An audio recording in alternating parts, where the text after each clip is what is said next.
the foreclosure crisis, rising pension costs, just to name a couple. In the last several years, Oakland has cut its workforce by 20% and our budget by 40%. To minimize even further budget cuts, Oakland implemented furloughs. Days when your government is literally closed for business. Recently, we've heard a lot about furloughs at the federal level, but Oakland has been deploying furloughs as a short-term budget fix to its budgetary woes since 2008. And what started as shutting down the government a few days a year to save a few dollars has, over the past 5 years, grown to 20 days a year. That's the equivalent of one working month for every city employee. Yet at the same time, citizen service requests have gone up by 25%, thanks to technology, increased civic awareness, a recession that has still left many in need of government services. So we're operating as a part-time government at a time when citizen needs and city employee workloads are at an all-time high. City employees are trying to provide the same level of service for a greater number of people in a shorter amount of time, with less pay also. But the result, as you can imagine, is increased frustration all around, right? Citizens are frustrated, and so are city employees and leaders. So I like that quote. Somebody mentioned that, we're out of money, now it's time to think. And I think that applies here. I think what the secondary effect that these furloughs are having on local government, from my perspective, is actually getting people out of their comfort zones to rethink problems, right? To think differently. It was actually that adage, for every crisis there is an opportunity. Furloughs presents us, public servants, with an opportunity to push ourselves into new thinking. And I think you've seen this with a culture of, I'm going too fast, a culture of experimentation in City Hall. And I just want to quickly go through 3 experiments and how they all thread together. The first one is our budget.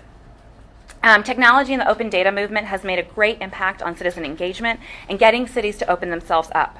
One recent example of this is the budget proposal released last week in Oakland. We've heard a lot of similarities from past budgets. We need more cops on the street. We don't have enough money for that, rising pension costs. But there's also this unprecedented statement by our mayor and city administrator, who for the first time put our budget data online so anybody can dive into, and have provided a public feedback mechanism.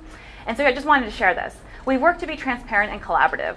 By letting everyone have access to our data, we know we can improve trust, create a budget that serves everyone, and tap into the best ideas. And this is coming from our mayor.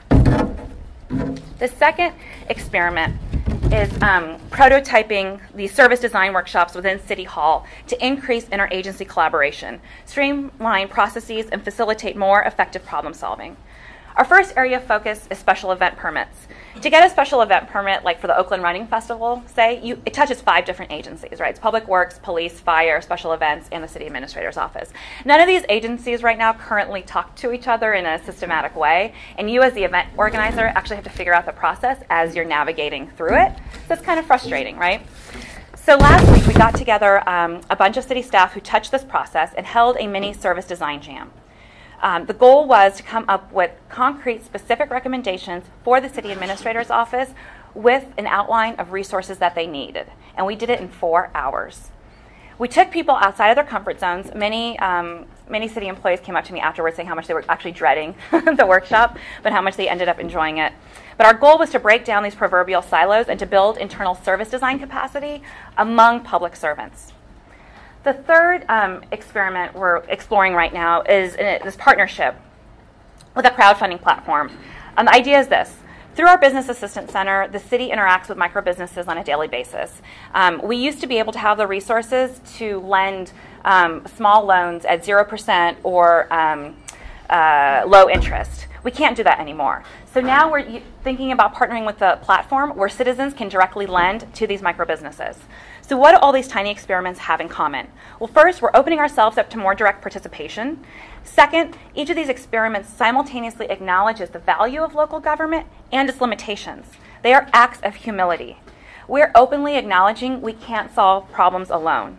And all of these experiments, spurred by the economic realities of the last several years, weave into a larger narrative. Thank you.